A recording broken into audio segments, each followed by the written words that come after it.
পাগলা হাওয়ার তরে তুহিনের পিঁয়াজ টুক টুক করে, পাগলা হাওয়ার তরে তুহিনের পিঁয়াজ টুক টুক করে। ও তুহিন ভাই তুমি কি লাগাইছো, এত বড় পিঁয়াজ খাইছো, লাল তীর পিঁয়াজ তুহিন লাগাইছে, তুহিনের জীবন উৎসর্গ হয়েছে, পাগলা হাওয়ার তরে তুহিনের পিঁয়াজ টুকু টুকু করে। প্রিয় দর্শক শ্রোতা, আজ কথা বলবো আমাদের এখানে তুহিন সাহেবের সাথে। তিনি আজকে পেঁয়াজ লাগাইছেন, খুব সুন্দর পেঁয়াজ। তা ভাই, আপনি দীর্ঘদিন ধরে তো কুষ্টিয়া শহরে ছিলেন নাকি? জি জি। তো হঠাৎ করে আমাদের গ্রামে মানে আসছেন, কি বিষয় একটু বলেন দর্শকদের উদ্দেশ্যে।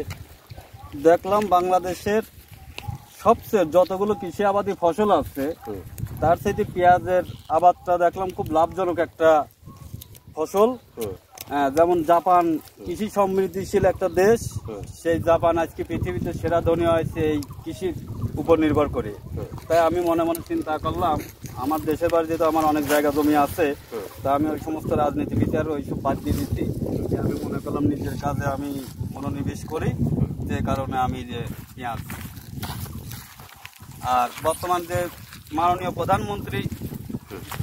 প্রধানমন্ত্রী শেখ হাসিনা, এই 2024 সালের নির্বাচন হয়ে কৃষকদের মনে যে একটা আনন্দের জোয়ার বয়ে দিচ্ছে, তাতে মোটামুটি মাননীয় প্রধানমন্ত্রী শেখ হাসিনা যেন আরো দীর্ঘজীবী হয়, সেই জন্য বারবার আমাদের দেশের প্রধানমন্ত্রী হয়, এবং এই দেশের কৃষকরা যাতে বারবার হাসি আর না কাঁদে।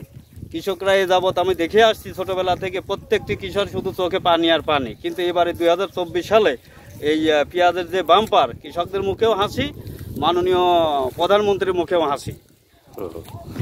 খুবই সুন্দর কথা বলেছেন আমাদের তুহিন সাহেব। উনি কুষ্টিয়ার থেকে আমাদের গ্রামে আসছে, এটা আমারই চাচাতো ভাই তুহিন। তারা আজকে এই মাঠে প্রায় আপনার 6 বিঘে জমি চাষ করছে, পেঁয়াজের জমি। তো এবার প্রথম তুলতেছেন নাকি ভাই?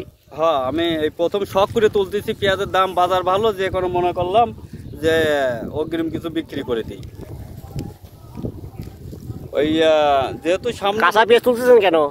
তুলতেছি, শুনতেছি যে ভারত থেকে নাকি প্রচুর পেঁয়াজ আমদানি হচ্ছে বাংলাদেশে। আচ্ছা। হ্যাঁ, ইম্পোর্ট হচ্ছে বাংলাদেশ, ভারত থেকে পেঁয়াজ নিয়ে আসতেছে, যে কারণে আমরা খুব দ্রুতই কাঁচা পেঁয়াজই আমরা তুলে দিচ্ছি। ভারত থেকে যদি কাঁচা পেঁয়াজ না আমদানি হতো, তাহলে আমরা পাকায় তুললে আমাদের আরো ভালো হতো, মনে আর একটু আমরা আনন্দ পাতাম। এই হলো বিষয়। যাক, ধন্যবাদ তুহিন সাহেব, তরিকুল ইসলাম তুহিন সাহেবকে তার সুন্দর বক্তব্য দেওয়ার জন্য ধন্যবাদ। যাক, পেঁয়াজটা তো আপনার সুন্দরই হয়েছে, অনেক সুন্দর, মোটামুটি ভালো হয়েছে।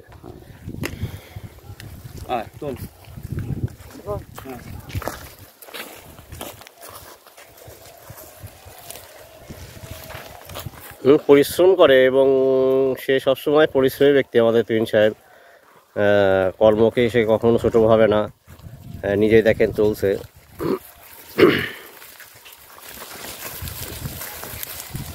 এবার 2024 সালে জননেত্রী শেখ হাসিনা হাসবে, কারণ কৃষক হাসলে জননেত্রী শেখ হাসিনাও হাসবে।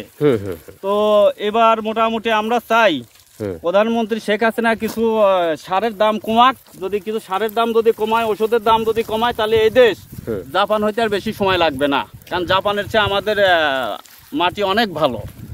আমাদের এই দেশে আমরা যা লাগাবো আমাদের সেটাই ভালো হবে, যে কারণে আমি মনে করি মাননীয় প্রধানমন্ত্রী সর্ব জায়গার চেয়ে যদি কৃষি খাতের উপরে বেশি নজর দেয়, তাহলে আমার মনে হয় বাংলাদেশ যে মধ্যম আয়ের দেশে, মধ্যম না, এখন বাংলাদেশ প্রথম আয়ের দেশে পরিণত হবে, যদি এইভাবে যদি চলতে থাকে। কৃষকদের মুখে হাসি ফুটালে তাহলে।